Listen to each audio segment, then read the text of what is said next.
How is climate change affecting ENSO, or the El Nino Southern Oscillation? So we're starting to see, at least based on the literature, that there's increasing frequency and intensity of El Nino events. So some models suggest that temperatures could increase in frequency, or increasing warming global temperatures will increase the frequency of El Nino events. So that would mean periods of warmer and drier conditions in certain regions, and then cooler and wetter conditions in others. Now, climate change might not only make El Nino events more frequent, but more intense as a result of warmer average temperatures. And we could also see stronger El Nino events, which could lead to more extreme weather events around the world. Now, I'm using weather and climate, but they are not interchangeable. Climate is over a much longer period. In meteorology and climatology, we use a climate average of 30 years. Versus weather is our day-to-day weather experiences, so what we experience outside. But computer models that are used for projecting future climates correctly predict global warming increasing due to increasing greenhouse gas emissions, as well as short-term year-to-year natural climate variations associated with El Nino and La Nina. So what you're looking at here now is a much longer time period compared to the prior slide, which only took into account up until 1980 or 1990. But this one goes all the way back to 1850, and you can see those red bars where it exceeds 0.5 degrees Celsius. It's actually those are the different El Nino events, and where it's negative 0.5 degrees Celsius or below, those are La Nina events.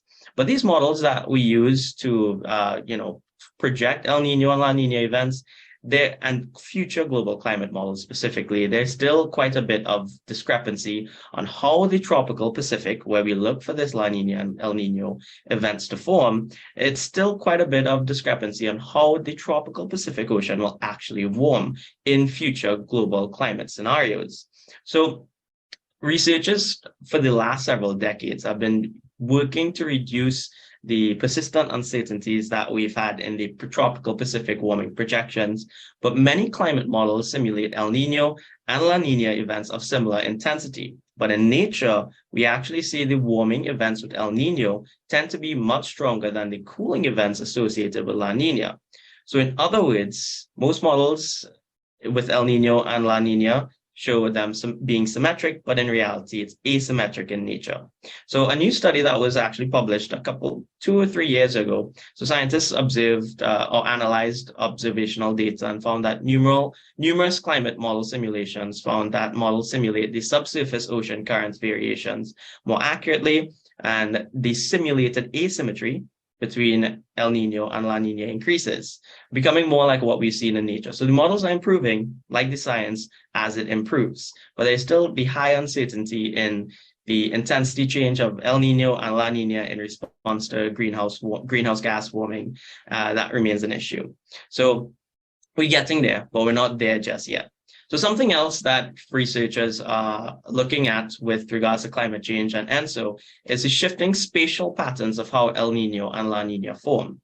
Now, Gary went over the traditional La Nina and El Nino models, but what we're actually seeing is some changes to how that El Nino forms. Now, we know that La Nina is below average temperatures, below 0.5 degrees Celsius in a specific part of the Pacific Ocean for a certain period of time with the respective changes in the atmosphere. Similar, El Nino is the above average temperatures above 0.5 degrees Celsius in that same specific area of the Pacific Ocean and the respective atmospheric changes. Well, with climate change, we are seeing that a different type of El Nino and La Nina forming, called a La Nina or El Nino Modoki. Now, Modoki is actually a Japanese word meaning similar but different. So in the classic El Nino event, sea surface temperatures usually become warm in the eastern Pacific Ocean. So that's along the east coast of South America and Central America. But in an El Nino Modoki, the warming primarily occurs in the central Pacific between the international dateline and 140 degrees west, rather than in the eastern Pacific.